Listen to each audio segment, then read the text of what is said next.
नमस्कार दोस्तों, कैसे हैं आप सब। फिर से हाजिर हूँ किस्से कहानियों का पिटारा लेकर। फिलहाल जो किताब मैं पढ़ रही हूँ उसका नाम है इनसाइड द हिंदू मॉल, जिसे लिखा है अभिजीत सिंह जी ने। और आज मैं जो इसका चैप्टर पढ़ने वाली हूँ वो है स्वयंवरा। सुन के इंटरेस्टिंग लग रहा है ना? पढ़ते हैं इसको। उससे पहले अगर आपने अभी तक मेरा चैनल सब्सक्राइब नहीं किया है तो किस्सा कहानी विद एसआरटी को सब्सक्राइब कर लीजिए और बेल के आइकन को प्रेस कर दीजिए। इससे आपको हमारी जो आगे रोज रोज वीडियोस अपलोड होंगी उसकी नोटिफिकेशंस मिलती रहेंगी। तो चलिए शुरू करते हैं अगला चैप्टर, स्वयंवरा। बाहुबली फिल्म की एक मुख्य पात्र देवसेना ने उस फिल्म में जो भूमिका निभाई है वो भारत के उस गौरवशाली परंपरा का दर्शन है जहां हमेशा से आदर्श रूप में पुरुष से कहीं अधिक नारी प्रतिष्ठित रही है और उसे भी बराबर के या फिर यूं कहें कि पुरुषों से अधिक अधिकार दिए गए हैं। उसे दिए गए अनेकानेक अधिकारों में से एक अधिकार ये दिया गया था कि वो अपने लिए योग्य वर का चयन स्वयं कर सकती थी। उसके ऊपर पति रूप में किसी को भी थोपा नहीं जा सकता था। इस फिल्म में देवसेना द्वारा अभिनीत भूमिका का कौन सा ऐसा हिस्सा है जिसके बारे में कोई ये कहने का साहस कर सकता है कि हिंदू धर्म में नारी के अधिकारों को लेकर ये राजा मौली की अति कल्पनाशीलता मात्र है। देवसेना एक विशाल राज्य माहिष्मती की ओर से आए विवाह प्रस्ताव को ठुकरा देती है और राजमाता शिवगामी देवी के राज्य में जाकर उनसे धर्मशास्त्रों का हवाला देते हुए कहती है, क्या आपको नहीं पता कि किसी कन्या की इच्छा के विरुद्ध उसके लिए वर चुनने का अधिकार किसी को भी नहीं है? मैंने स्वेच्छा से अपने पति रूप में बाहुबली का चयन किया, तो आप कैसे मेरा विवाह किसी और से तय कर सकती हैं? देवसेना कन्या को मिले वर चयन के जिस अधिकार की बात कर रही थी, क्या वो बाहुबली फिल्म के फिल्मकार की कल्पना मात्र थी? अथवा इतिहास में ऐसे कई उदाहरण रहे हैं। हमारे धर्मशास्त्रों, स्मृतियों और इतिहास में 8 प्रकार के विवाहों को मान्यता दी गई है, जिसमें एक है गंधर्व विवाह। ये विवाह केवल और केवल स्त्री और पुरुष की सहमति और सम्मति मात्र से हो जाता है। किसी अभिषेक, विधि अथवा संस्कारों की आवश्यकता नहीं होती और ना ही किसी पंडित अथवा पुरोहित के ना होने की अनिवार्यता है। इस तरह के व्यवहार का सबसे उत्कृष्ट उदाहरण है शकुंतला और दुष्यंत का गंधर्व विवाह। शकुंतला के पिता अपनी पुत्री के इस निर्णय को सहजता से स्वीकार कर लेते हैं। इन दोनों के इस विवाह से भरत नाम की संतान होती है, जिनके बारे में कुछ विद्वान ये भी कहते हैं कि उनके नाम पर ही इस देश का नाम भारत रखा गया है।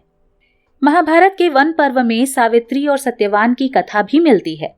पुत्री जब विवाह योग्य होती है तो पिता अश्वपति पुत्री को एक स्वर्ण जड़ित रथ देते हुए कहते हैं, बिटिया तू अपने लिए अपने मनोनुकूल वर खोज ले।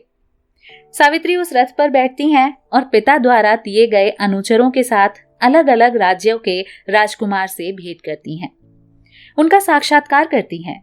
लेकिन उसे पसंद आता है एक राज्य विहीन युवक जो अपने माता पिता के साथ वनवासी के रूप में जीवन व्यतीत कर रहा होता है, जिसके पास खाने के लिए कंदमूल को छोड़कर और कुछ भी नहीं है।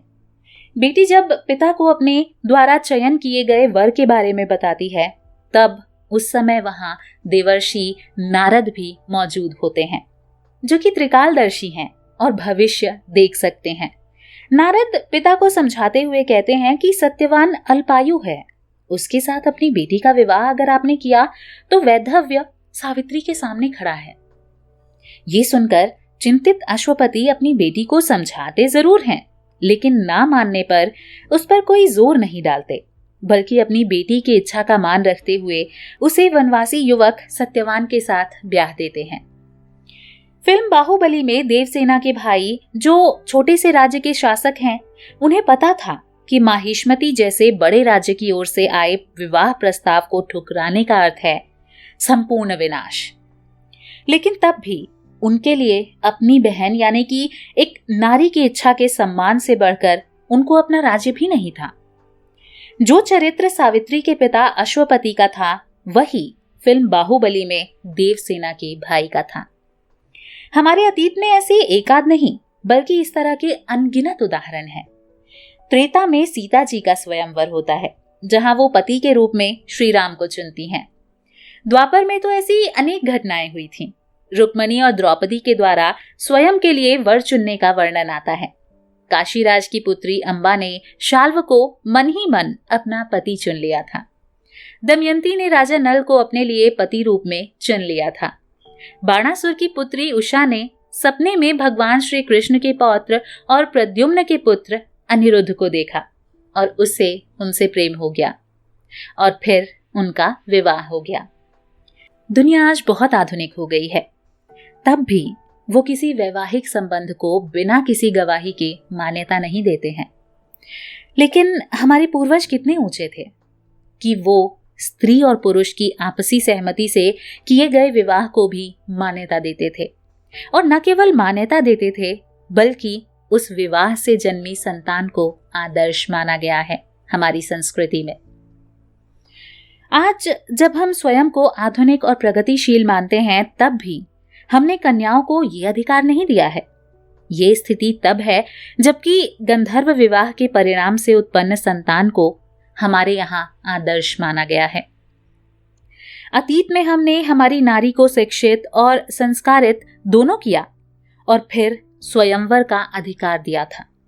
स्वयंवर की प्रथा हमारे लिए गौरव है, और इसलिए जब हमने नारी को उसकी इच्छा के विरुद्ध किसी के भी संग बांधना शुरू किया तो हमारा अधःपतन शुरू हो गया। हमारे धर्म में विवाह पश्चात विदाई के अवसर पर कन्याओं के रोने का वर्णन नहीं मिलता। कन्याओं के क्रंदन ने हिंदू जाति के भाग्य सूर्य को अस्त कर दिया। नारी को पुनः हिंदू धर्म के उच्च आदर्शों पर प्रतिष्ठित करिए। हमारे दुर्भाग्य के तमाम बादल छटेंगे और भारत फिर से जाग उठेगा। तो ये चैप्टर यहीं खत्म होता है। अगला चैप्टर अगले वीडियो में आपको सुनाऊंगी। अगर आपको ये चैप्टर पसंद आया है तो ज़्यादा से ज़्यादा लोगों के साथ इसको शेयर कीजिएगा। मेरे चैनल को सब्सक्राइब कीजिए, वीडियो को लाइक कीजिए। धन्यवाद।